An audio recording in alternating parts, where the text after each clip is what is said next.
Hello नमस्कार साथियों। आज हम संविधान के अनुच्छेद के बारे में पढ़ने वाले हैं जो संविधान के भारत की राज्य व्यवस्था है पॉलिटी और भाग 1 अनुच्छेद 1 से 4 तक पढ़ने वाले हैं।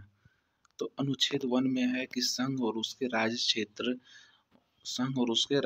है। और अनुच्छेद 2 में है अनुच्छेद एक सेकंड और अनुच्छेद 2 में है नए राज्यों की स्थापना का प्रावधान। ठीक है। और अनुच्छेद 3 में है राज्य की सीमा और नाम से परिवर्तन का प्रावधान। और अनुच्छेद 4 में है पहली और चौथी अनुसूची के संशोधन तथा अनुपूरक विषयों पर उपबंध करने के लिए अनुच्छेद 2 और 3 अधीन विधियां। हम अभी पढ़े हैं भाग 1 का अनुच्छेद 1 से 4 तक। ठीक है। और हम भाग 2 पढ़ने वाले नागरिकता, जिसमें भाग 2 में आता है नागरिकता और ये अनुच्छेद 5 से 11 तक बीच आता है। 5 में है कि संविधान की शुरुआत में नागरिकता का प्रावधान। अनुच्छेद 6 में है पाकिस्तान से भारत आने वाले व्यक्तियों की नागरिकता।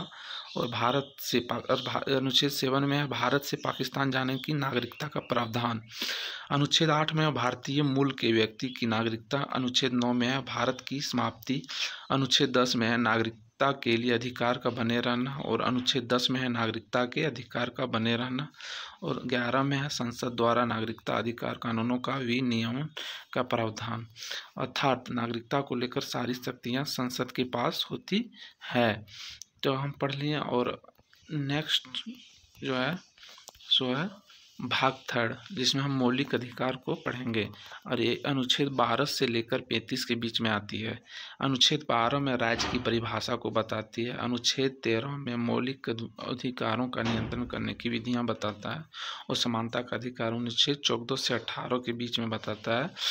अनुच्छेद 14 में बताया कानून के समक्ष समानता। और 15 में बताया धर्म, जाति, लिंग, जन्म स्थान आदि के आधार पर भेदभाव नहीं होना चाहिए। और अनुच्छेद 16 में बताता है लोक नियोजन के अवसरों में सभी को समानता। अनुच्छेद 17 में बताता है कि अस्पृश्यता, छुआछूत का अंत। 18 में बताता है उपाधियों का अंत। और स्वतंत्रता का अधिकार अनुच्छेद 19 से 22 के बीच में बताता है। अनुच्छेद 19 में होता है बोलने और अभिव्यक्ति की आज़ादी। अनुच्छेद 20 में बताता है अपराधों के दोष सिद्धि के संबंध में संरक्षण। अनुच्छेद 21 में बताता है कि प्राण और दैहिक स्वतंत्रता का अधिकार यानी कि जीने का अधिकार। अनुच्छेद 21 में बताता है शिक्षा का अधिकार। इसे 86वां संविधान संशोधन 2002 में जोड़ा गया था। अनुच्छेद 22 में बताता है कुछ दशा में गिरफ्तारी से संरक्षण। यदि आपको गिरफ्तारी कर लिया जाता है तो उस समय भी संविधान का कुछ नियम है जिसमें आपको संरक्षण मिल सकता है। संशोधन के विरुद्ध अधिकार अनुच्छेद 23 व 24 में बताता है कि अनुच्छेद 23 में बताता है कि मानव के साथ दुर्व्यवहार और बलात्श्रम पर प्रतिषेध। अनुच्छेद 24 में बताता है कारखानों आदि भारी काम में 14 वर्ष से कम आयु के बच्चे पर प्रतिषेध। धार्मिक स्वतंत्रता का अधिकार बताता है अनुच्छेद 25 से लेकर 28 के बीच में। अनुच्छेद 25 में बताता है कि अंतःकरण और किसी भी धर्म को मानने और प्रचार करने की स्वतंत्रता। अनुच्छेद 26 में बताता है धार्मिक कार्यों के प्रबंध की स्वतंत्रता। और अनुच्छेद 27 में बताता है कि किसी विशिष्ट धर्म की अभिव्यक्ति के लिए कर टैक्स संबंधित स्वतंत्रता। अनुच्छेद 28 में बताता है सरकारी शिक्षण संस्थानों में धार्मिक शिक्षा नहीं दी जाएगी तथा धर्म विशेष के कार्यक्रम में शामिल होने के लिए बाध्य नहीं है। नेक्स्ट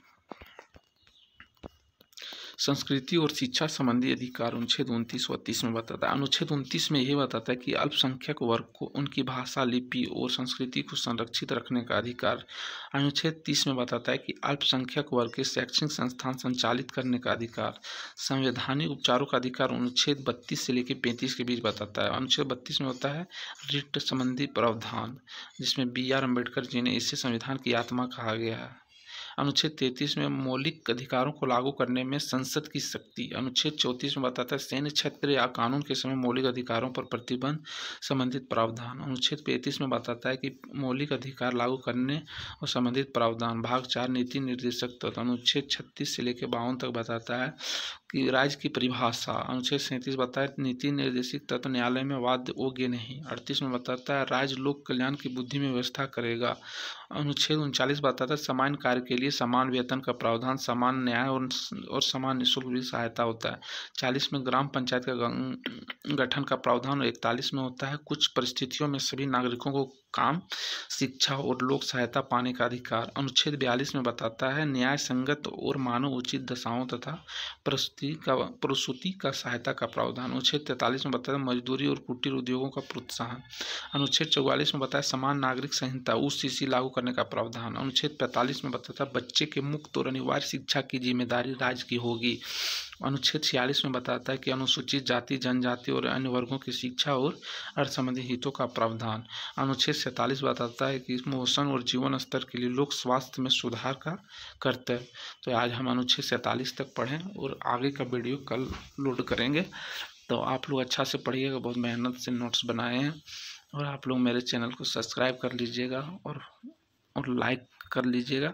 इसी तरह आप लोग मेरे चैनल पे प्यार बनाए रखें। हम ऐसे ही अच्छे वीडियो डाला करेंगे। अभी के लिए थैंक यू। जय हिंद।